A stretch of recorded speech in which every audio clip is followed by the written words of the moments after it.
ਖਬਰਾਂ ਦੇ ਬੁਲੇਟਿਨ ਦੇ ਸਪਾਂਸਰ ਨੇ ਰੀਅਲਟਰ ਗੁਰਜਤਿੰਦਰ ਸਿੰਘ ਰੰਧਾਵਾ। ਹਰ ਤਰ੍ਹਾਂ ਦੀ ਪ੍ਰਾਪਰਟੀ ਖਰੀਦਣ ਤੇ ਵੇਚਣ ਲਈ ਤੁਸੀਂ ਕਾਲ ਕਰ ਸਕਦੇ ਹੋ।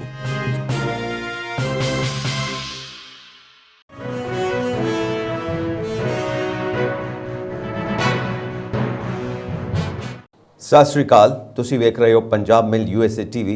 मैं हाँ संजीव यश खन्ना। खबरां दे बुलेटिन दे विच स्वागत। सब तो पहला चोणवीआं खबरां। बाइडन का कहना है कि अमरीका के बंद होने तो बाद ब्रिंकमैनशिप खत्म होनी चाहिए है। आस्ट्रेलिया विच पढ़न दे चाहवान पंजाबियों लई चंगी खबर, सरकार ने किया वड्डा ऐलान। कोविड वैक्सीन लई 2 विग्यानियों नूं मैडिसन का नोबेल पुरस्कार। बाइडन ने ट्रंप खिलाफ कार्रवाई लई कहा तां अस्तीफा दे देंगा, अटॉर्नी जनरल। ट्रंप दे कारोबार नूं बैन करन दी मंग, धोखाधड़ी केस विच लग सकदा है 20 अरब दा जुर्माना। भारत दा कनेडा नूं तगड़ा झटका, 40 डिप्लोमैटिक स्टाफ नूं वापस बुलाउण लई कहा। अमरीका ने निज्जर कतल कांड विच भारत नूं कीती सहयोग दी अपील, कहा कनेडा नाल तालमेल जारी।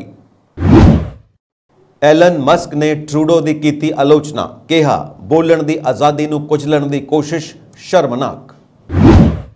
भारत की अपील के बावजूद खतरनाक संगठनां ते पाबंदी लगाउण दे फैसले ते कनेडा ने खिंचे पैर। हुण खबरां विस्तार दे विच।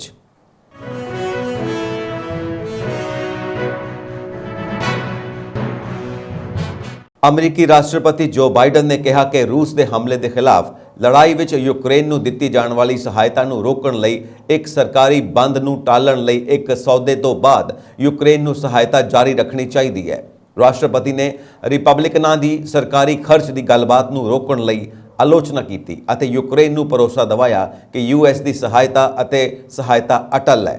बाइडन ने कहा असी किसी भी स्थिति विच यूक्रेन लई अमरीकी सहायता नूं रोकण की आग्ञा नहीं दे सकते। मैं पूरी तरह उम्मीद करदा कि यूक्रेन की मदद लई लोड़ींदे समर्थन नूं सुरक्षित करन लई अपनी वचनबद्धता नूं कायम रखांगे, क्योंकि वो हमलावरां दे विरुद्ध अपना बचाव कर रहे हैं। आस्ट्रेलिया विच पढ़न दे चाहवान विद्यार्थियों लई चंगी खबर है। आस्ट्रेलियाई सरकार ने सोमवार नूं कौमांतरी विद्यार्थी वीज़ा घोटालियां ते सख्त कार्रवाइयां करदियां शिकंजा कसण का ऐलान किया। सरकार के इस फैसले नाल पंजाब के विद्यार्थियों को भी फायदा होगा, जो लाखां रुपए खर्च के सुनहरे भविख की आस विच जांदे ने। समाचार एजेंसी शिन्हुआ रिपोर्ट अनुसार सिक्ख्या मंत्री जेसन कोलेर, हुनर मंत्री ब्रेडन ओखनौर और गृह मामलों के मंत्री क्लेयर ओवनील ने आस्ट्रेलिया के मुनाफे वाले अंतरराष्ट्रीय सिक्ख्या उद्योग की अखंडता नूं हुलारा देने लई तुरंत कार्रवाई नूं हरी झंडी दिखाई। उन्होंने सोमवार नूं एक सांझे बयान में कहा कि तेजी नाल कीती गई समीक्षा तो बाद सरकार आस्ट्रेलिया की वीज़ा प्रणाली के शोषण नूं रोकण लई नियमां नूं मजबूत करेगी। ओवनील ने कहा कि इस प्रणाली नूं प्रभावित करन वालियां रुकावटां अते कामियां नूं बंद कर देना चाहिए है। कार्रवाई के तहत प्राइवेट कॉलेजां नूं उच्च गुणवत्ता वालियां यूनीवर्सिटियां तो दूर विद्यार्थियों नूं घट फीस वाले कोर्सां लई लभाउण तो एजेंटां नूं रोकिया जाएगा। नाल ही विरोधी संस्थावां दे अंतरराष्ट्रीय विद्यार्थियों का शिकार रोकण लई सिक्ख्या एजेंटां नूं कमीशन देण ते पाबंदी लगाई जाएगी।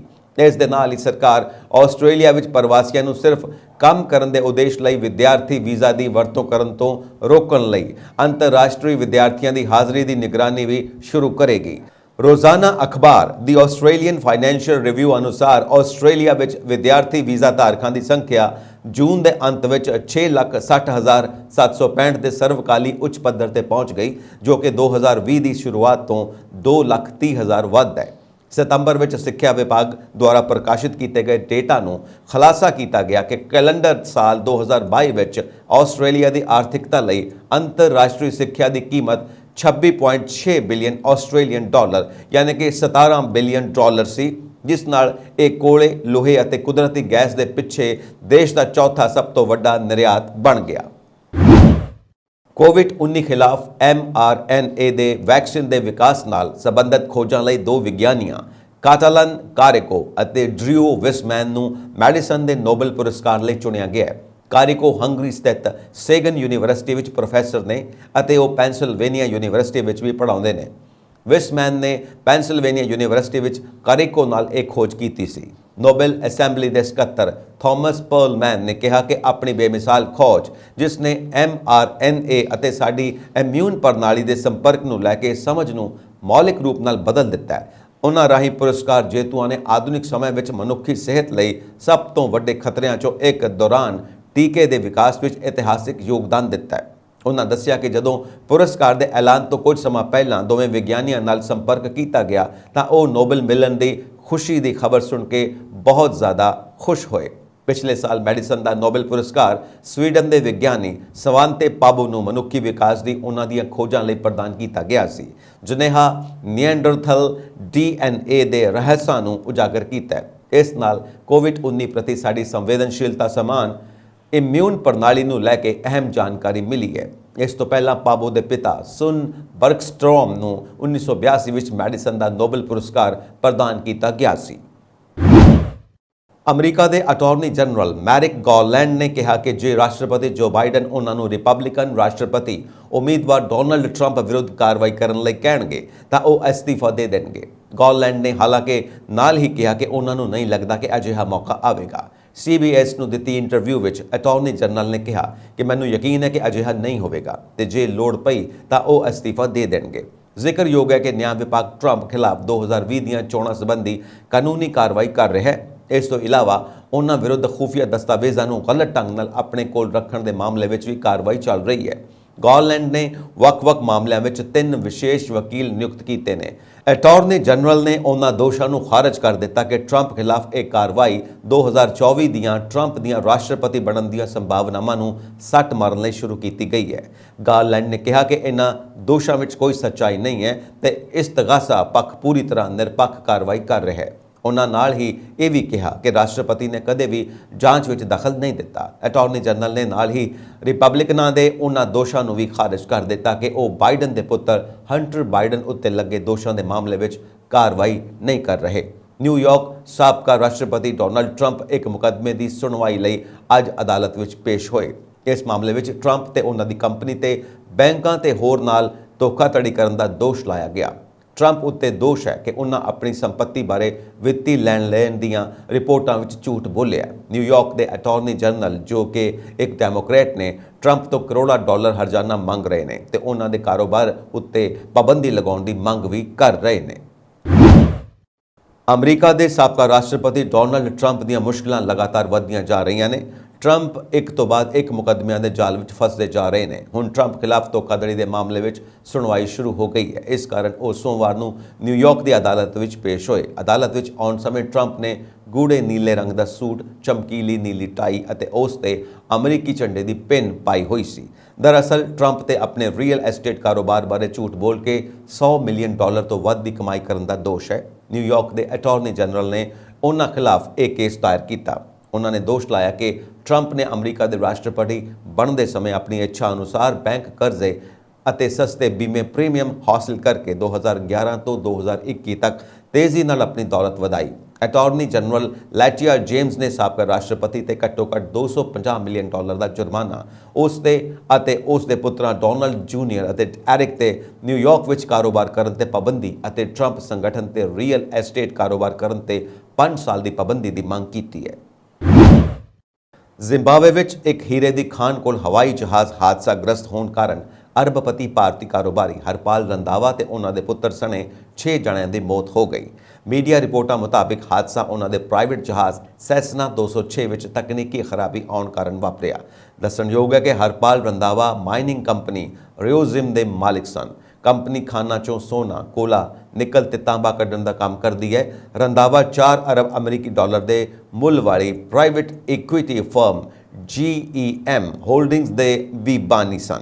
ਵੇਰਵਿਆਂ ਮੁਤਾਬਿਕ ਸ਼ੁੱਕਰਵਾਰ ਨੂੰ ਹਾਦਸੇ ਦਾ ਸ਼ਿਕਾਰ ਹੋਇਆ ਪ੍ਰਾਈਵੇਟ ਜੈਟ ਕੰਪਨੀ ਦਾ ਹੀ ਸੀ। ਇਸ ਨੇ ਹਰਾਰੇ ਤੋਂ ਮਰੋਵਾ ਹੀਰਾ ਖਾਨ ਲਈ ਉਡਾਨ ਭਰੀ ਸੀ।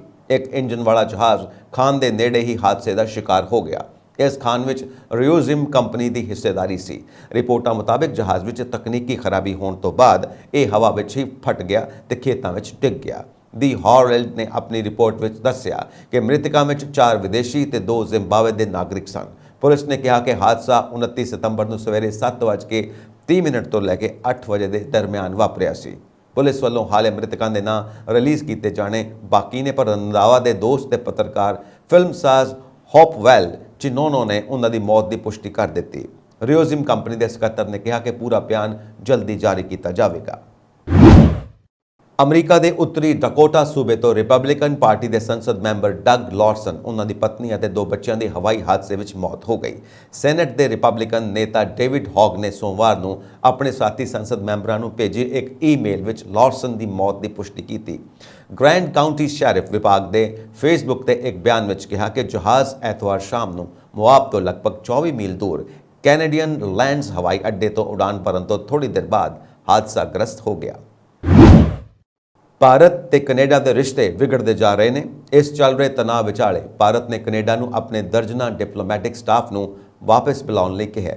ਇਸ ਘਟਨਾਕ੍ਰਮ ਤੋਂ ਜਾਣੂ ਲੋਕਾਂ ਮੁਤਾਬਿਕ ਨਵੀਂ ਦਿੱਲੀ ਨੇ ਓਟਾਵਾ ਨੂੰ ਕਿਹਾ ਕਿ ਉਸ ਨੂੰ 10 ਅਕਤੂਬਰ ਤੱਕ ਲਗਭਗ 40 ਡਿਪਲੋਮੈਟਾਂ ਨੂੰ ਵਾਪਸ ਬੁਲਾਉਣਾ ਪਵੇਗਾ। ਇੱਕ ਰਿਪੋਰਟ ਮੁਤਾਬਿਕ ਭਾਰਤ ਸਰਕਾਰ ਨੇ ਇਸ ਤਾਜ਼ਾ ਘਟਨਾ ਬਾਰੇ ਅਜੇ ਤੱਕ ਕੋਈ ਬਿਆਨ ਜਾਰੀ ਨਹੀਂ ਕੀਤਾ। ਕੈਨੇਡਾ ਦੇ ਭਾਰਤ ਵਿੱਚ 62 ਡਿਪਲੋਮੈਟ ਨੇ ਅਤੇ ਭਾਰਤ ਨੇ ਕਿਹਾ ਸੀ ਕਿ ਇਹਨਾਂ ਚੋਂ ਕੁੱਲ 41 ਲੋਕਾਂ ਨੂੰ ਘੱਟ ਕੀਤਾ ਜਾਵੇ। ਜ਼ਿਕਰਯੋਗ ਹੈ ਕਿ ਕੈਨੇਡਾ ਦੇ ਪ੍ਰਧਾਨ ਮੰਤਰੀ ਜਸਟਿਨ ਟਰੂਡੋ ਨੇ ਹਾਲ ਹੀ ਵਿੱਚ ਦੋਸ਼ ਲਾਇਆ ਸੀ ਕਿ ਹਰਦੀਪ ਸਿੰਘ ਨਿੱਜਰ ਦੇ ਕਤਲ ਪਿੱਛੇ ਭਾਰਤ ਸਰਕਾਰ ਦਾ ਹੱਥ ਹੈ। ਉਦੋਂ ਤੋਂ ਨਵੀਂ ਦਿੱਲੀ ਅਤੇ ਓਟਾਵਾ ਦਰਮਿਆਨ ਕੂਟਨੀਤਿਕ ਸੰਬੰਧ ਵਿਗੜਦੇ ਜਾ ਰਹੇ ਨੇ। 18 ਜੂਨ ਨੂੰ ਕੈਨੇਡਾ ਦੇ ਬ੍ਰਿਟਿਸ਼ ਕੋਲੰਬੀਆ ਦੇ ਸਰੇ ਵਿੱਚ ਇੱਕ ਗੁਰਦੁਆਰੇ ਦੇ ਬਾਹਰ ਪਾਰਕਿੰਗ ਲਾਟ ਵਿੱਚ ਭਾਰਤ ਵਿੱਚ ਇੱਕ ਮਨੋਨੀਤ ਨਿੱਜਰ ਦਾ ਗੋਲੀ ਮਾਰ ਕੇ ਕਤਲ ਕਰ ਦਿੱਤਾ ਗਿਆ ਸੀ। ਹਾਲਾਂਕਿ ਭਾਰਤ ਨੇ ਕੈਨੇਡਾ ਦੇ ਇਹਨਾਂ ਦਾਅਵਿਆਂ ਨੂੰ ਪੂਰੀ ਤਰ੍ਹਾਂ ਰੱਦ ਕਰਦਿਆਂ ਇਹਨਾਂ ਨੂੰ ਬੇਤੁਕਾ ਅਤੇ ਪ੍ਰੇਰਿਤ ਦੱਸਿਆ। ਭਾਰਤ ਸਰਕਾਰ ਨੇ ਕਿਹਾ ਕਿ ਕੈਨੇਡਾ ਨੇ ਅਜੇ ਤੱਕ ਨਿੱਜਰ ਦੇ ਕਤਲ ਦਾਅਵੇ ਦੇ ਸਮਰਥਨ ਲਈ ਕੋਈ ਜਨਤਕ ਸਬੂਤ ਮੁਹੱਈਆ ਨਹੀਂ ਕਰਵਾਏ। ਵਿਦੇਸ਼ ਮੰਤਰੀ ਐਸ ਜੈਸ਼ੰਕਰ ਨੇ ਹਾਲ ਹੀ ਵਿੱਚ ਕਿਹਾ ਕਿ ਕੈਨੇਡਾ ਸਰਕਾਰ ਵੱਲੋਂ ਦੇਸ਼ ਵਿੱਚ ਅੱਤਵਾਦ, ਕੱਟੜਪੰਥ ਅਤੇ ਹਿੰਸਾ ਨੂੰ ਸਮਰਥਨ ਦੇਣ ਕਾਰਨ ਕੈਨੇਡਾ ਨਾਲ ਚੱਲ ਰਹੀ ਸਮੱਸਿਆ ਪਿਛਲੇ ਕੁਝ ਸਾਲਾਂ ਤੋਂ ਬਰਕਰਾਰ ਹੈ। ਜੈਸ਼ੰਕਰ ਨੇ ਕਿਹਾ ਕਿ ਮੌਜੂਦਾ ਸਥਿਤੀ ਨੂੰ ਡੈਡਲੌਕ ਨਹੀਂ ਕਿਹਾ ਜਾ ਸਕਦਾ। ਉਹਨਾਂ ਕਿਹਾ ਕਿ ਭਾਰਤ ਸਰਕਾਰ ਇਸ ਮੁੱਦੇ ਸੰਬੰਧੀ ਕੈਨੇਡੀਅਨ ਪੱਖ ਵੱਲੋਂ ਸਾਂਝੇ ਕੀਤੇ ਗਏ ਕਿਸੇ ਵੀ ਵਿਸ਼ੇਸ਼ ਅਤੇ ਢੁਕਵੇਂ ਨੁਕਤੇ ਤੇ ਵਿਚਾਰ ਕਰਨ ਲਈ ਤਿਆਰ ਹੈ। ਹਰਦੀਪ ਸਿੰਘ ਨਿੱਜਰ ਦੇ ਕਤਲ ਨੂੰ ਲੈ ਕੇ ਭਾਰਤ ਅਤੇ ਕੈਨੇਡਾ ਵਿਚਾਲੇ ਦੁਵੱਲੇ ਅਤੇ ਕੂਟਨੀਤਿਕ ਰਿਸ਼ਤੇ ਤਣਾਅਪੂਰਨ ਬਣੇ ਹੋਏ ਨੇ। ਉੱਥੇ ਅਮਰੀਕਾ ਨੇ ਨਿੱਜਰ ਕਤਲकांड ਦੀ ਜਾਂਚ ਨੂੰ ਲੈ ਕੇ ਇੱਕ ਵਾਰ ਫਿਰ ਆਪਣਾ ਸਟੈਂਡ ਦੁਹਰਾਇਆ। ਅਮਰੀਕੀ ਵਿਦੇਸ਼ ਵਿਭਾਗ ਦੇ ਬੁਲਾਰੇ ਮੈਥਿਊ ਮਿਲਰ ਨੇ ਕਿਹਾ ਕਿ ਬਾਈਡਨ ਪ੍ਰਸ਼ਾਸਨ ਨੇ ਕਈ ਮੌਕਿਆਂ ਤੇ ਭਾਰਤ ਸਰਕਾਰ ਨੂੰ ਨਿੱਜਰ ਦੇ ਕਤਲ ਦੀ ਜਾਂਚ ਵਿੱਚ ਕੈਨੇਡਾ ਨੂੰ ਸਹਿਯੋਗ ਦੇਣ ਦੀ ਅਪੀਲ ਕੀਤੀ ਹੈ। ਵਿਦੇਸ਼ ਵਿਭਾਗ ਦੇ ਬੁਲਾਰੇ ਮਿਲਰ ਨੇ ਸੋਮਵਾਰ ਨੂੰ ਇੱਕ ਪ੍ਰੈਸ ਬਰੀਫਿੰਗ ਵਿੱਚ ਕਿਹਾ ਕਿ ਅਸੀਂ ਇਸ ਮਾਮਲੇ ਤੇ ਕੈਨੇਡਾ ਦੇ ਸਹਿਯੋਗੀਆਂ ਨਾਲ ਨਜ਼ਦੀਕੀ ਸੰਪਰਕ ਅਤੇ ਤਾਲਮੇਲ ਬਣਾ ਰਹੇ ਹਾਂ। ਉਹਨਾਂ ਅੱਗੇ ਕਿਹਾ ਕਿ ਅਸੀਂ ਕੈਨੇਡਾ ਵੱਲੋਂ ਚੱਲ ਰਹੀ ਜਾਂਚ ਵਿੱਚ ਸਹਿਯੋਗ ਕਰਨ ਲਈ ਕਈ ਮੌਕਿਆਂ ਤੇ ਭਾਰਤ ਸਰਕਾਰ ਨਾਲ ਗੱਲ ਕੀਤੀ ਹੈ। ਵਿਦੇਸ਼ ਮੰਤਰੀ ਐਂਟਨੀ ਬਲਿੰਕਨ ਨੇ ਪਿਛਲੇ ਸ਼ੁੱਕਰਵਾਰ ਨੂੰ ਆਪਣੇ ਭਾਰਤੀ ਹਮਰੁਤਬਾ ਐਸ ਜੈਸ਼ੰਕਰ ਨਾਲ ਮੁਲਾਕਾਤ ਦੌਰਾਨ ਇਸ ਮੁੱਦੇ ਤੇ ਚਰਚਾ ਕੀਤੀ ਸੀ। ਇਸ ਸਵਾਲ ਦੇ ਜਵਾਬ ਵਿੱਚ ਵੀ ਕਿ ਭਾਰਤ ਨੇ ਕੈਨੇਡਾ ਨੂੰ ਜਾਂਚ ਲਈ ਸਹਿਯੋਗ ਕਰਨ ਲਈ ਸਹਿਮਤੀ ਦਿੱਤੀ ਹੈ। ਮਿਲਰ ਨੇ ਕਿਹਾ ਕਿ ਇਸ ਦਾ ਜਵਾਬ ਭਾਰਤ ਸਰਕਾਰ ਨੇ ਦੇਣਾ ਹੈ। ਉਹਨਾਂ ਨੇ ਕਿਹਾ ਕਿ ਭਾਰਤ ਸਰਕਾਰ ਨੂੰ ਆਪਣਾ ਪੱਖ ਪੇਸ਼ ਕਰਨ ਦਾ ਅਧਿਕਾਰ ਹੈ। ਸਾਡੀ ਸਰਕਾਰ ਵੀ ਇਸ ਤੇ ਆਪਣੀ ਜ਼ਿੰਮੇਵਾਰੀ ਨਿਭਾਵੇਗੀ। ਅਸੀਂ ਇੱਕ ਵਾਰ ਫਿਰ ਜਾਂਚ ਵਿੱਚ ਸਹਿਯੋਗ ਲਈ ਆਪਣੀ ਅਪੀਲ ਨੂੰ ਦੁਹਰਾਉਂਦੇ ਹਾਂ। ਵਿਦੇਸ਼ ਮੰਤਰੀ ਜੈਸ਼ੰਕਰ ਅਮਰੀਕਾ ਦੇ ਦੌਰੇ ਤੇ ਨੇ। ਉਹਨਾਂ ਨੇ ਪਿਛਲੇ ਹਫ਼ਤੇ ਵਾਸ਼ਿੰਗਟਨ ਵਿੱਚ ਐਂਟਨੀ ਬਲਿੰਕਨ ਨਾਲ ਦੁਵੱਲੀ ਗੱਲਬਾਤ ਕੀਤੀ। ਕਿਹਾ ਕਿ ਇਸ ਦੌਰਾਨ ਬਲਿੰਕਨ ਨੇ ਕੈਨੇਡਾ ਦੇ ਦੋਸ਼ਾਂ ਬਾਰੇ ਜੈਸ਼ੰਕਰ ਨਾਲ ਗੱਲਬਾਤ ਕੀਤੀ ਸੀ ਅਤੇ ਉਹਨਾਂ ਨੂੰ ਇਸ ਮੁੱਦੇ ਨੂੰ ਲੈ ਕੇ ਅਮਰੀਕਾ ਦੀਆਂ ਚਿੰਤਾਵਾਂ ਤੋਂ ਜਾਣੂ ਕਰਵਾਇਆ ਸੀ। ਤੁਹਾਨੂੰ ਦੱਸ ਦਈਏ ਕਿ ਹਾਲ ਹੀ ਵਿੱਚ ਕੈਨੇਡੀਅਨ ਪੀਐਮ ਜਸਟਿਨ ਟਰੂਡੋ ਨੇ ਦੋਸ਼ ਲਾਇਆ ਸੀ ਕਿ ਬ੍ਰਿਟਿਸ਼ ਕੋਲੰਬੀਆ ਦੇ ਸਰੀ ਵਿੱਚ ਨਿੱਜਰ ਦੇ ਕਤਲ ਵਿੱਚ ਭਾਰਤੀ ਸਰਕਾਰ ਦੇ ਏਜੰਟ ਸ਼ਾਮਿਲ ਨੇ। ਟਰੂਡੋ ਦੇ ਇਸ ਬਿਆਨ ਤੋਂ ਬਾਅਦ ਭਾਰਤ ਅਤੇ ਕੈਨੇਡਾ ਵਿਚਾਲੇ ਤਣਾਅ ਵੱਧ ਗਿਆ। ਭਾਰਤ ਨੇ ਇਹਨਾਂ ਦੋਸ਼ਾਂ ਨੂੰ ਬੇਬੁਨਿਆਦ ਅਤੇ ਸਿਆਸਤ ਤੋਂ ਪ੍ਰੇਰਿਤ ਦੱਸਦਿਆਂ ਪੂਰੀ ਤਰ੍ਹਾਂ ਰੱਦ ਕਰ ਦਿੱਤਾ ਹੈ। ਟੈਸਲਾ ਤੇ ਸਪੇਸ ਐਕਸ ਦੇ ਸੰਸਥਾਪਕ ਅਤੇ ਦੁਨੀਆ ਦੇ ਸਭ ਤੋਂ ਅਮੀਰ ਉਦਯੋਗਪਤੀਆਂ ਵਿੱਚੋਂ ਇੱਕ ਐਲਨ ਮਸਕ ਨੇ ਕੈਨੇਡਾ ਦੇ ਪ੍ਰਧਾਨ ਮੰਤਰੀ ਜਸਟਿਨ ਟਰੂਡੋ ਦੀ ਆਲੋਚਨਾ ਕੀਤੀ ਹੈ। ਮਸਕ ਨੇ ਟਰੂਡੋ ਤੇ ਲੋਕਾਂ ਦੀ ਬੋਲਣ ਦੀ ਆਜ਼ਾਦੀ ਨੂੰ ਦਬਾਉਣ ਦਾ ਦੋਸ਼ ਲਗਾਇਆ। ਦਰਅਸਲ ਕੈਨੇਡਾ ਸਰਕਾਰ ਦੇ ਇੱਕ ਫੈਸਲੇ ਤੋਂ ਬਾਅਦ ਮਸਕ ਨੇ ਟਰੂਡੋ ਸਰਕਾਰ ਦੀ ਆਲੋਚਨਾ ਕੀਤੀ ਹੈ। ਤੁਹਾਨੂੰ ਦੱਸ ਦਈਏ ਕਿ ਕੈਨੇਡਾ ਦੇ ਇੱਕ ਆਦੇਸ਼ ਦੇ ਤਹਿਤ ਸਾਰੀਆਂ ਆਨਲਾਈਨ ਸਟ੍ਰੀਮਿੰਗ ਸੇਵਾਵਾਂ ਨੂੰ ਸਰਕਾਰੀ ਰਿਕਾਰਡ ਵਿੱਚ ਅਧਿਕਾਰਿਤ ਤੌਰ ਤੇ ਰਜਿਸਟਰ ਕਰਨ ਦੇ ਆਦੇਸ਼ ਦਿੱਤੇ ਗਏ ਨੇ ਤਾਂ ਜੋ ਸਰਕਾਰ ਉਹਨਾਂ ਤੇ ਰੈਗੂਲੇਟਰੀ ਕੰਟਰੋਲ ਦੀ ਵਰਤੋਂ ਕਰ ਸਕੇ। ਕੈਨੇਡਾ ਸਰਕਾਰ ਨੇ ਇਸ ਹੁਕਮ ਦੀ ਆਲੋਚਨਾ ਹੋ ਰਹੀ ਹੈ। ਪੱਤਰਕਾਰ ਅਤੇ ਲੇਖਕ ਗਲੇਨ ਗ੍ਰੀਨਵਾਲਡ ਨੇ ਸੋਸ਼ਲ ਮੀਡੀਆ ਤੇ ਇੱਕ ਪੋਸਟ ਸ਼ੇਅਰ ਕੀਤੀ ਜਿਸ ਵਿੱਚ ਉਹਨਾਂ ਨੇ ਲਿਖਿਆ ਕਿ ਕੈਨੇਡੀਅਨ ਸਰਕਾਰ ਦੁਨੀਆ ਦੀ ਸਭ ਤੋਂ ਦਮਨਕਾਰੀ ਆਨਲਾਈਨ ਸੈਂਸਰਸ਼ਿਪ ਯੋਜਨਾ ਨੂੰ ਲੈ ਕੇ ਆਈ ਹੈ ਜਿਸ ਦੇ ਤਹਿਤ ਸਾਰੀਆਂ ਆਨਲਾਈਨ ਸਟ੍ਰੀਮਿੰਗ ਸੇਵਾਵਾਂ ਜਿਨ੍ਹਾਂ ਵਿੱਚ ਪ੍ਰੋਡਕਾਸਟ ਸ਼ਾਮਿਲ ਨੇ। ਉਹਨਾਂ ਨੂੰ ਸਰਕਾਰੀ ਰਿਕਾਰਡ ਵਿੱਚ ਅਧਿਕਾਰਿਤ ਤੌਰ ਤੇ ਰਜਿਸਟਰ ਕਰਨਾ ਹੋਵੇਗਾ ਤਾਂ ਜੋ ਸਰਕਾਰ ਆਨਲਾਈਨ ਸਟ੍ਰੀਮਿੰਗ ਸੇਵਾਵਾਂ ਤੇ ਨਿਯਮਿਤ ਕੰਟਰੋਲ ਦੀ ਵਰਤੋਂ ਕਰ ਸਕੇ। ਕੈਨੇਡਾ ਨੇ ਭਾਵੇਂ ਬੱਬਰ ਖਾਲਸਾ ਅਤੇ ਇੰਟਰਨੈਸ਼ਨਲ ਸਿੱਖ ਯੂਥ ਫੈਡਰੇਸ਼ਨ ਤੇ ਪਾਬੰਦੀ ਲਗਾ ਦਿੱਤੀ ਹੈ, ਹਾਲਾਂਕਿ 5 ਹੋਰ ਖਤਰਨਾਕ ਸੰਗਠਨਾਂ ਤੇ ਪਾਬੰਦੀ ਲਗਾਉਣ ਦੀ ਭਾਰਤ ਦੀ ਲਗਾਤਾਰ ਅਪੀਲ ਦੇ ਬਾਵਜੂਦ ਕੋਈ ਕਾਰਵਾਈ ਨਹੀਂ ਕੀਤੀ ਗਈ। ਇਨ੍ਹਾਂ ਸੰਗਠਨਾਂ ਵਿੱਚ ਗੁਰਪਤਵੰਤ ਸਿੰਘ ਪੰਨੂ ਦਾ Sikhs for justice, commando force, Zindabad force ਅਤੇ ਟਾਈਗਰ ਫੋਰਸ ਸ਼ਾਮਿਲ ਨੇ। ਇਨ੍ਹਾਂ ਵਿੱਚੋਂ ਹੀ ਇੱਕ ਸੰਗਠਨ ਲਿਬਰੇਸ਼ਨ ਫੋਰਸ ਵੀ ਹੈ ਜਿਸ ਤੇ ਕੈਨੇਡਾ ਨੇ ਕੋਈ ਪਾਬੰਦੀ ਨਹੀਂ ਲਗਾਈ। ਇਨ੍ਹਾਂ ਸਾਰੇ ਸੰਗਠਨਾਂ ਤੇ ਭਾਰਤ ਵਿੱਚ ਪਾਬੰਦੀ ਹੈ ਪਰ ਕੈਨੇਡਾ ਨੇ ਕੋਈ ਕਾਰਵਾਈ ਨਹੀਂ ਕੀਤੀ। ਇਨ੍ਹਾਂ ਵਿੱਚੋਂ ਇੱਕ ਟਾਈਗਰ ਫੋਰਸ ਤੇ ਹਰਦੀਪ ਸਿੰਘ ਨਿੱਜਰ ਜੁੜਿਆ ਹੋਇਆ ਸੀ। ਇਸ ਸਿੰਘ ਦੀ ਜੂਨ ਵਿੱਚ ਕੈਨੇਡਾ ਦੇ ਹੀ ਇੱਕ ਗੁਰਦੁਆਰੇ ਦੇ ਬਾਹਰ ਹੱਤਿਆ ਕਰ ਦਿੱਤੀ ਗਈ। ਇਨ੍ਹਾਂ ਸੰਗਠਨਾਂ ਦੇ ਇਲਾਵਾ ਵੀ ਕਈ ਅਜਿਹੇ ਸੰਗਠਨ ਨੇ ਜਿਨ੍ਹਾਂ ਤੇ ਭਾਰਤੀ ਏਜੰਸੀਆਂ ਦੀ ਨਜ਼ਰ ਹੈ। ਵਿਦੇਸ਼ ਮੰਤਰਾਲੇ ਦੇ ਸੂਤਰਾਂ ਦੇ ਅਨੁਸਾਰ ਇਨ੍ਹਾਂ ਸੰਗਠਨਾਂ ਅਤੇ ਸਰਗਰਮ ਤੱਤਾਂ ਦੀ ਜਾਣਕਾਰੀ ਕੈਨੇਡਾ ਦੇ ਇਲਾਵਾ ਅਮਰੀਕਾ ਨੂੰ ਵੀ ਦਿੱਤੀ ਗਈ ਹੈ। ਬੱਬਰ ਖਾਲਸਾ ਇੰਟਰਨੈਸ਼ਨਲ ਤੇ ਕੈਨੇਡਾ ਨੇ ਪਬਲਿਕ ਸੇਫਟੀ ਐਕਟ ਦੇ ਤਹਿਤ ਪਾਬੰਦੀ ਲਗਾਈ ਹੈ। ਇਸ ਨੂੰ ਲੈ ਕੇ ਕੈਨੇਡਾ ਸਰਕਾਰ ਨੇ ਕਿਹਾ ਸੀ ਕਿ ਬੱਬਰ ਖਾਲਸਾ ਇੰਟਰਨੈਸ਼ਨਲ ਇੱਕ ਸਿੱਖ ਸੰਗਠਨ ਹੈ ਜੋ ਭਾਰਤ ਦੇ ਪੰਜਾਬ ਰਾਜ ਨੂੰ ਵੱਖ ਕਰਨਾ ਚਾਹੁੰਦਾ ਹੈ। ਬੱਬਰ ਖਾਲਸਾ ਇੰਟਰਨੈਸ਼ਨਲ ਹਥਿਆਰਬੰਦ ਹਮਲਿਆਂ, ਕਤਲੇਆਮ, ਬੰਬ ਧਮਾਕਿਆਂ ਵਿੱਚ ਸ਼ਾਮਿਲ ਰਿਹਾ ਹੈ। ਇਹ ਹੀ ਨਹੀਂ, ਕੈਨੇਡਾ ਦੀ ਸਰਕਾਰ ਦੀ ਐਡਵਾਈਜ਼ਰੀ ਵਿੱਚ ਵੀ ਮੰਨਿਆ ਗਿਆ ਕਿ ਇਸ ਸੰਗਠਨ ਨੇ ਮੈਂਬਰ ਭਾਰਤ ਦੇ ਬਾਹਰ ਪਾਕਿਸਤਾਨ, ਉੱਤਰੀ ਅਮਰੀਕਾ, ਯੂਰਪ ਵਿੱਚ ਮੌਜੂਦ ਨੇ।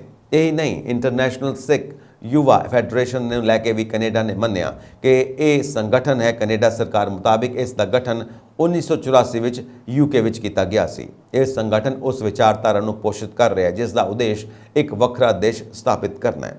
ਕੈਨੇਡਾ ਨੇ ਇਹਨਾਂ ਦੋ ਸੰਗਠਨਾਂ ਤੇ 2003 ਵਿੱਚ ਹੀ ਪਾਬੰਦੀ ਲਗਾ ਦਿੱਤੀ ਸੀ। ਇਸ ਤੋਂ ਬਾਅਦ ਉਸ ਦੇ 2018 ਵਿੱਚ ਇੱਕ ਵਾਰ ਫਿਰ ਤੋਂ ਆਪਣੇ ਫੈਸਲੇ ਦੀ ਸਮੀਖਿਆ ਕੀਤੀ ਤਾਂ ਇਹਨਾਂ ਦੋਵਾਂ ਤੇ ਮੁੜ ਪਾਬੰਦੀ ਲਗਾਈ।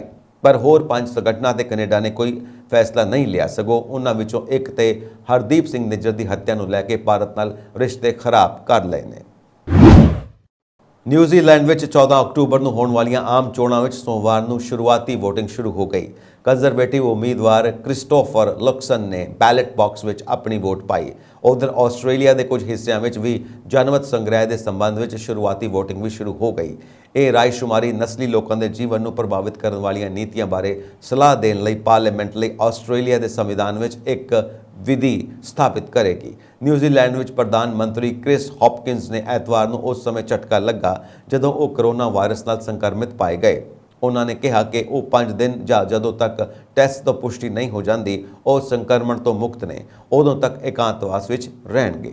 ਪਰ ਉਹ ਆਨਲਾਈਨ ਪਲੇਟਫਾਰਮ ਜ਼ੂਮ ਲਈ ਕੁਝ ਪ੍ਰੋਗਰਾਮਾਂ ਵਿੱਚ ਹਿੱਸਾ ਲੈਣਾ ਜਾਰੀ ਰੱਖਣਗੇ।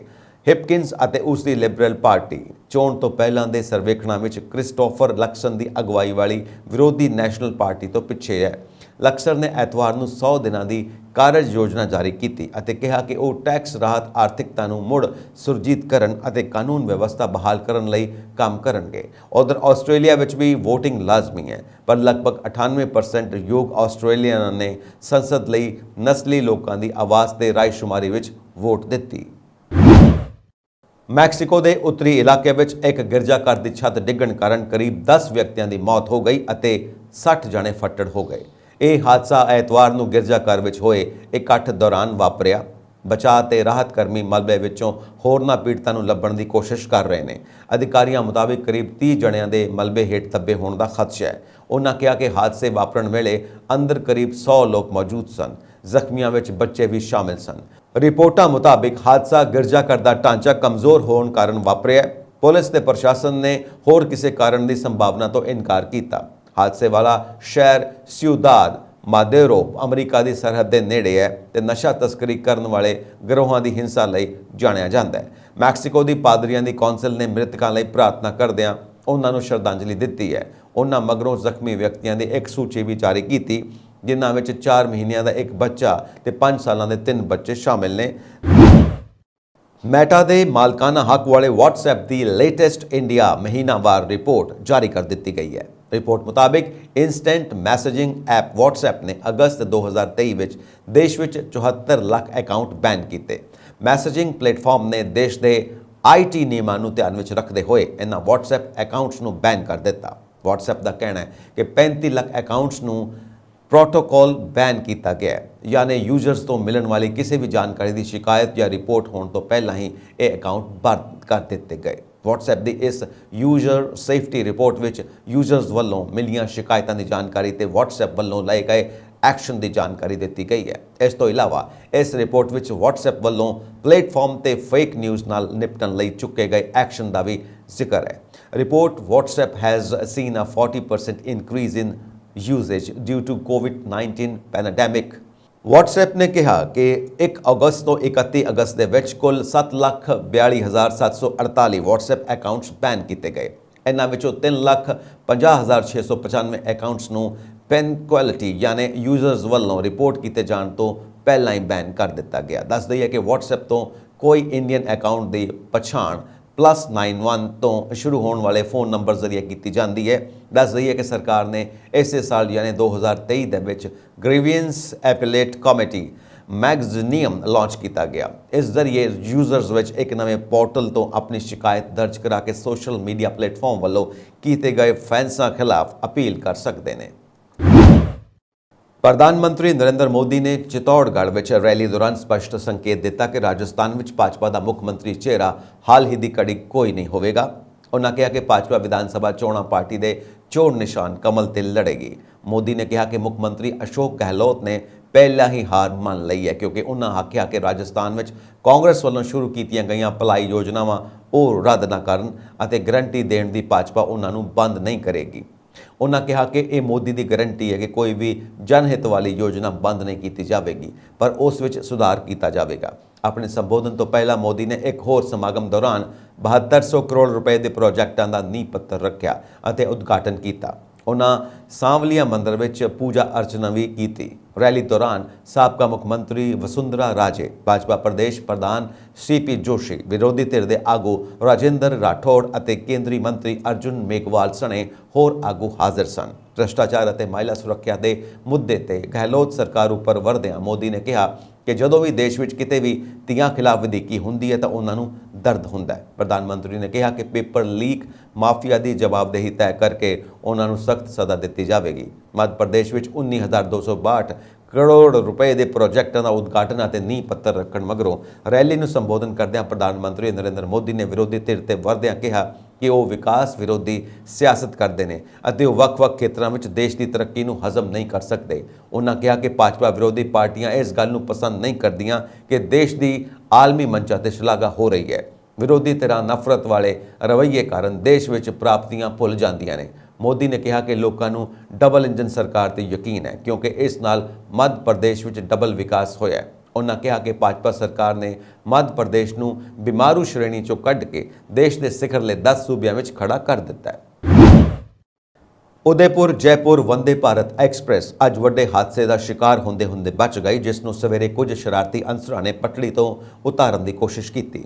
ਵੰਦੇ ਭਾਰਤ ਜੈਪੁਰ ਤੋਂ ਵਾਪਸ ਉਦੈਪੁਰ ਆ ਰਹੀ ਸੀ। ਉਦੋਂ ਹੀ ਰੇਲ ਦੀਆਂ ਪਟੜੀਆਂ ਤੇ ਵੱਡੀ ਗਿਣਤੀ ਵਿੱਚ ਪੱਥਰ ਤੇ ਲੋਹੇ ਦੀ ਸਰੀਆ ਰੱਖ ਦਿੱਤੇ ਗਏ ਸਨ, ਜਿਸ ਨਾਲ ਵੰਦੇ ਭਾਰਤ ਟ੍ਰੇਨ ਨੂੰ ਡੀਰੇਲ ਕਰਨ ਦੀ ਕੋਸ਼ਿਸ਼ ਕੀਤੀ ਗਈ। ਰਿਪੋਰਟ ਮੁਤਾਬਕ ਵੰਦੇ ਭਾਰਤ ਟ੍ਰੇਨ ਉਦੈਪੁਰ ਤੋਂ ਸਵੇਰੇ 7:50 ਤੇ ਰਵਾਨਾ ਹੋ ਕੇ ਚਿਤੌੜਗੜ੍ਹ ਪਹੁੰਚੀ ਸੀ। ਇਸ ਦਰਮਿਆਨ ਰਸਤੇ ਵਿੱਚ ਸੋਨਿਆਣਾ ਤੇ ਗੰਗਹਾਰ ਰੇਲਵੇ ਸਟੇਸ਼ਨ ਦੇ ਵਿੱਚ ਲੋਕੋ ਪਾਇਲਟ ਨੂੰ ਪਟੜੀਆਂ ਵਿੱਚ ਕੁਝ ਗੜਬੜੀ ਦਾ ਸ਼ੰਕਾ ਹੋਇਆ, ਜਿਸ ਦੇ ਚਲਦੇ ਲੋਕੋ ਪਾਇਲਟ ਨੇ ਟ੍ਰੇਨ ਰੋਕ ਦਿੱਤੀ। ਜਦੋਂ ਟ੍ਰੇਨ ਤੋਂ ਉਤਰ ਕੇ ਮੁਲਾਜ਼ਮਾਂ ਨੇ ਦੇਖਿਆ ਤਾਂ ਕਾਫੀ ਦੂਰ ਤੱਕ ਟਰੈਕ ਤੇ ਪੱਥਰ ਤੇ ਲੋਹੇ ਦੇ ਸਰੀਏ ਪਏ ਹੋਏ ਸਨ। ਟ੍ਰੇਨ ਤੋਂ ਉਤਰ ਕੇ ਮੁਲਾਜ਼ਮਾਂ ਨੇ ਉਹਨਾਂ ਪੱਥਰਾਂ ਨੂੰ ਹਟਾਇਆ। ਇਸ ਦੌਰਾਨ ਵੰਦੇ ਭਾਰਤ ਐਕਸਪ੍ਰੈਸ ਵਿੱਚ ਬੈਠੇ ਯਾਤਰੀਆਂ ਵਿੱਚ ਹੜਕੰਪ ਮਚ ਗਿਆ। ਘਟਨਾ ਨੂੰ ਲੈ ਕੇ ਸੰਬੰਧਿਤ ਪੁਲਿਸ ਤੇ ਰੇਲਵੇ ਵਿਭਾਗ ਤੇ CRPF ਨੂੰ ਸੂਚਨਾ ਦਿੱਤੀ ਗਈ। ਇਸ ਦੇ ਬਾਵਜੂਦ ਮੌਕੇ ਤੇ ਪੁਲਿਸ ਨੇ ਨਾਲ ਹੀ ਰੇਲਵੇ ਦੇ ਸਾਰੇ ਅਧਿਕਾਰੀ ਪਹੁੰਚ ਗਏ। ਮੁੱਖ ਮੰਤਰੀ ਭਗਵੰਤ ਮਾਨ ਨੇ ਮੌਜੂਦਾ ਸਰਕਾਰ ਵੱਲੋਂ ਲਏ ਗਏ ਕਰਜ਼ੇ ਦੇ ਮੁੱਦੇ ਨੂੰ ਲੈ ਕੇ ਰਾਜਪਾਲ ਬਨਵਾਰੀ ਲਾਲ ਪੁਰੋਹਿਤ ਦੇ ਨਾਲ ਵਿਰੋਧੀਆਂ ਨੂੰ ਵੀ ਠੋਕਵੇਂ ਜਵਾਬ ਦਿੱਤੇ।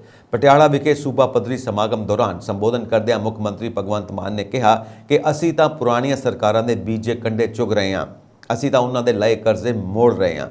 ਉਹਨਾਂ ਕਿਹਾ ਕਿ ਜਿਹੜੇ 50,000 ਕਰੋੜ ਰੁਪਏ ਦੇ ਕਰਜ਼ੇ ਦੀ ਗੱਲ ਕਰ ਰਹੇ ਹੋ, ਕੱਲ ਅਸੀਂ ਰਾਜਪਾਲ ਨੂੰ ਉਸ ਦਾ ਜਵਾਬ ਦੇ ਦੇਵਾਂਗੇ। ਮੁੱਖ ਮੰਤਰੀ ਭਗਵੰਤ ਮਾਨ ਨੇ ਕਿਹਾ ਕਿ ਹਾਲਾਂਕਿ ਰਾਜਪਾਲ ਨੇ ਪਹਿਲਾਂ ਵਾਲਿਆਂ ਤੋਂ ਨਹੀਂ ਪੁੱਛਿਆ ਕਿ 1.5 ਲੱਖ ਰੁਪਏ ਦਾ ਕਰਜ਼ਾ ਕਿੱਥੋਂ ਲਿਆ ਤੇ ਕਿੱਥੇ ਖਰਚਿਆ, ਸਾਨੂੰ ਪੁੱਛਿਆ ਤਾਂ ਸਾਡੇ ਕੋਲ ਜਵਾਬ ਵੀ ਹੈ। ਕੱਲ ਅਸੀਂ 50,000 ਕਰੋੜ ਰੁਪਏ ਦਾ ਹਿਸਾਬ ਦੇ ਦੇਵਾਂਗੇ ਅਤੇ ਇੰਨਾ ਪੈਸਾ ਅਸੀਂ ਪਨ ਬੱਸਾਂ ਤੇ ਕਰਜ਼ਾ ਉਤਾਰਿਆ, ਇੰਨਾ ਅਸੀਂ ਵਿਆਜ ਦਿੱਤਾ ਹੈ ਤੇ ਹੋਰ ਵਿਭਾਗਾਂ ਦਾ ਕਰਜ਼ਾ ਉਤਾਰਿਆ। ਉਹਨਾਂ ਕਿਹਾ ਕਿ ਸਾਡੇ ਕੋਲ 1-1 ਰੁਪਏ ਦਾ ਹਿਸਾਬ ਹੈ। ਪੈਸਾ ਖਾਣਾ ਸਾਡੀ ਫਿਤਰਤ ਨਹੀਂ। ਉਹਨਾਂ ਕਿਹਾ ਕਿ ਪੈਸੇ ਨਾਲ ਢਿੱਡ ਨਹੀਂ ਭਰਦੇ ਤੇ ਨਾ ਹੀ ਪੈਸਾ ਨਾਲ ਜਾਂਦਾ ਹੈ। ਵਿਰੋਧੀਆਂ ਤੇ ਨਿਸ਼ਾਨਾ ਵਿੰਨ੍ਹਦਿਆਂ ਭਗਵੰਤ ਮਾਨ ਨੇ ਕਿਹਾ ਕਿ ਇਹਨਾਂ ਨੂੰ ਆਪ ਨੂੰ ਨਹੀਂ ਪਤਾ ਕਿ ਅਸੀਂ ਅੱਜ ਕਿਹੜੀ ਪਾਰਟੀ ਵਿੱਚ ਹਾਂ। ਕੋਈ ਵੀ ਕਿਸੇ ਦੇ ਹੱਕ ਵਿੱਚ ਬਿਆਨ ਦੇ ਦਿੰਦਾ ਹੈ। ਉਹਨਾਂ ਕਿਹਾ ਕਿ ਇਹ ਸਾਰੇ ਆਪਸ ਵਿੱਚ ਰਲੇ ਹੋਏ ਨੇ, ਇਹ ਇੱਕ ਦੂਜੇ ਦੇ ਘਰ ਡਿਨਰ ਕਰ ਰਹੇ ਨੇ। ਉਹਨਾਂ ਲੋਕਾਂ ਨੂੰ ਅਪੀਲ ਕੀਤੀ ਕਿ ਇਹਨਾਂ ਸਾਰਿਆਂ ਤੇ ਕੋਈ ਯਕੀਨ ਨਾ ਕਰੋ। ਜਿੰਨਾ ਯਕੀਨ ਤੁਸੀਂ ਸਾਡੇ ਤੇ ਕਰ ਰਹੇ ਹੋ ਉਸ ਗੱਲ ਤੇ ਅਸੀਂ ਪਹਿਰਾ ਦੇਵਾਂਗੇ। ਸੀਐਮ ਮਾਨ ਨੇ ਟਵੀਟ ਕੀਤਾ, ਅਸੀਂ ਤਾਂ ਪੁਰਾਣੀਆਂ ਸਰਕਾਰਾਂ ਦੇ ਲਏ ਹੋਏ ਕਰਜ਼ੇ ਲਾ ਰਹੇ ਹਾਂ, ਅਸੀਂ ਉਹਨਾਂ ਦੇ ਬੀਜੇ ਹੋਏ ਕੰਡੇ ਚੁਗ ਰਹੇ ਹਾਂ। ਕੱਲ ਨੂੰ ਅਸੀਂ ਗਵਰਨਰ ਸਾਹਿਬ ਨੂੰ 50,000 ਕਰੋੜ ਰੁਪਏ ਦਾ ਹਿਸਾਬ ਦੇ ਦੇਵਾਂਗੇ। ਸਾਡੇ ਕੋਲ ਸਾਰਾ ਹਿਸਾਬ ਹੈ। ਪੈਸਾ ਖਾਣਾ ਸਾਡੀ ਫਿਤਰਤ ਨਹੀਂ ਹੈ, ਨਾ ਹੀ ਪੈਸਾ ਨਾਲ ਜਾਂਦਾ ਹੈ। ਮੋਟੇ ਤੌਰ ਤੇ ਸਾਡੀ ਵਿਰੋਧੀ ਆਪਸ ਵਿੱਚ ਰਲੇ ਹੋਏ ਨੇ। ਮਿਸ਼ਨ ਸਿਹਤਮੰਦ ਪੰਜਾਬ ਉੱਤੇ ਆਧਾਰਿਤ ਸਰਕਾਰੀ ਸਮਾਗਮ ਨੂੰ ਸਮਰਪਿਤ ਅੱਜ ਇੱਥੇ ਹੋਈ ਸੂਬਾਈ ਰੈਲੀ ਵਿੱਚ ਜੁੜੇ ਠਾਠਾਂ ਮਾਰਦੇ ਇਕੱਠ ਨੂੰ ਦੇਖ ਕੇ ਆਮ ਆਦਮੀ ਪਾਰਟੀ ਦੇ ਕੌਮੀ ਕਨਵੀਨਰ ਅਤੇ ਦਿੱਲੀ ਦੇ ਮੁੱਖ ਮੰਤਰੀ ਅਰਵਿੰਦ ਕੇਜਰੀਵਾਲ ਬਾਗੋ ਬਾਗ ਹੋ ਗਏ। ਉਹਨਾਂ ਦਾ ਤਰਕ ਸੀ ਕਿ ਲੋਕਾਂ ਦਾ ਇਸ ਕਦਰ ਸਰਕਾਰੀ ਸਮਾਗਮ ਵਿੱਚ ਵੀ ਹੁਮਾ ਕੇ ਪੁੱਜਣਾ ਪੰਜਾਬ ਸਰਕਾਰ ਦੀਆਂ ਨੀਤੀਆਂ ਪ੍ਰਤੀ ਲੋਕਾਂ ਦੇ ਮਨਾਂ ਵਿੱਚ ਖੁਸ਼ੀ ਦੀ ਲਹਿਰ ਦਾ ਪ੍ਰਗਟਾਵਾ ਹੈ। ਇਕੱਠ ਨੂੰ ਸੰਬੋਧਨ ਕਰਦਿਆਂ ਅਰਵਿੰਦ ਕੇਜਰੀਵਾਲ ਨੇ ਕਿਹਾ ਕਿ ਭ੍ਰਸ਼ਟਾਚਾਰ ਅਤੇ ਨਸ਼ਾ ਕਿਸੇ ਵੀ ਵਰਗ, ਜਮਾਤ, ਸੰਗਠਨ ਅਤੇ ਸਮਾਜ ਲਈ ਬੇहद ਘਾਤਕ ਹੁੰਦਾ ਹੈ। ਇਸ ਕਰਕੇ ਇਹਨਾਂ ਦੋਹਾਂ ਦੀ ਅਲਾਮਤਾਂ ਖਿਲਾਫ ਸਾਰੀਆਂ ਸਿਆਸੀ ਧਿਰਾਂ ਨੂੰ ਪਾਰਟੀ ਪੱਧਰ ਤੋਂ ਉੱਪਰ ਉੱਠ ਕੇ ਅੱਗੇ ਆਉਣ ਦੀ ਲੋੜ ਹੈ। ਉਹਨਾਂ ਕਿਹਾ ਕਿ ਸਿਆਸੀ ਧਿਰਾਂ ਨੂੰ ਚਾਹੀਦਾ ਹੈ ਕਿ ਉਹ ਭ੍ਰਸ਼ਟਾਚਾਰੀਆਂ ਅਤੇ ਨਸ਼ਾ ਤਸਕਰਾਂ ਜਾਂ ਉਹਨਾਂ ਦੇ ਹਮਾਇਤੀਆਂ ਨੂੰ ਆਪੋ ਆਪਣੀਆਂ ਪਾਰਟੀਆਂ ਵਿੱਚੋਂ ਬਾਹਰ ਦਾ ਰਸਤਾ ਦਿਖਾਉਣ। ਉਹਨਾਂ ਕਿਹਾ ਕਿ ਆਪ ਸਰਕਾਰ ਭ੍ਰਸ਼ਟਾਚਾਰੀਆਂ ਦੇ ਸੰਘ ਵਿੱਚ ਹੱਥ ਪਾ ਕੇ ਵੀ ਲੁੱਟ ਦਾ ਪੈਸਾ ਕੱਢ ਲਿਆਵੇਗੀ। ਉਹਨਾਂ ਜਿੱਥੇ ਬਿਨਾਂ ਨਾਮ ਲਿਆ ਸੁਖਪਾਲ ਖਹਿਰਾ ਤੇ ਤੰਜ਼ ਕੱਸਿਆ, ਉੱਥੇ ਹੀ ਭ੍ਰਸ਼ਟ ਕਾਰਵਾਈਆਂ ਲਈ ਪ੍ਰਮੁੱਖ ਅਕਾਲੀ ਆਗੂਆਂ ਨੂੰ ਵੀ ਲੰਮੇ ਹੱਥੀ ਲਿਆ। ਮਿਸ਼ਨ ਸਿਹਤਮੰਦ ਪੰਜਾਬ ਉੱਤੇ ਆਧਾਰਿਤ ਸਰਕਾਰੀ ਸਮਾਗਮਾਂ ਨੂੰ ਸਮਰਪਿਤ ਅੱਜ ਇੱਥੇ ਹੋਈ ਸੂਬਾਈ ਰੈਲੀ ਵਿੱਚ ਜੁੜੇ ਠਾਠਾਂ ਮਾਰਦੇ ਇਕੱਠ ਨੂੰ ਦੇਖ ਕੇ ਆਮ ਆਦਮੀ ਪਾਰਟੀ ਦੇ ਕੌਮੀ ਕਨਵੀਨਰ ਅਤੇ ਦਿੱਲੀ ਦੇ ਮੁੱਖ ਮੰਤਰੀ ਅਰਵਿੰਦ ਕੇਜਰੀਵਾਲ ਬਾਗੋ ਬਾਗ ਹੋ ਗਏ। ਉਹਨਾਂ ਦਾ ਤਰਕ ਸੀ ਕਿ ਲੋਕਾਂ ਦਾ ਇਸ ਕਦਰ ਸਰਕਾਰੀ ਸਮਾਗਮ ਵਿੱਚ ਵੀ ਹੁਮਾ ਕੇ ਪੁੱਜਣਾ ਪੰਜਾਬ ਸਰਕਾਰ ਦੀਆਂ ਨੀਤੀਆਂ ਪ੍ਰਤੀ ਲੋਕਾਂ ਦੇ ਮਨਾਂ ਵਿੱਚ ਖੁਸ਼ੀ ਦੀ ਲਹਿਰ ਦਾ ਪ੍ਰਗਟਾਵਾ ਹੈ। ਇਹ ਸਨ ਅੱਜ ਦੀਆਂ ਮੁੱਖ ਖਬਰਾਂ। ਹੋਰ ਅਪਡੇਟਸ ਦੇ ਲਈ ਵੇਖਦੇ ਰਹੋ ਪੰਜਾਬ ਮੇਲ USA TV। ਸਤਿ ਸ਼੍ਰੀ ਅਕਾਲ।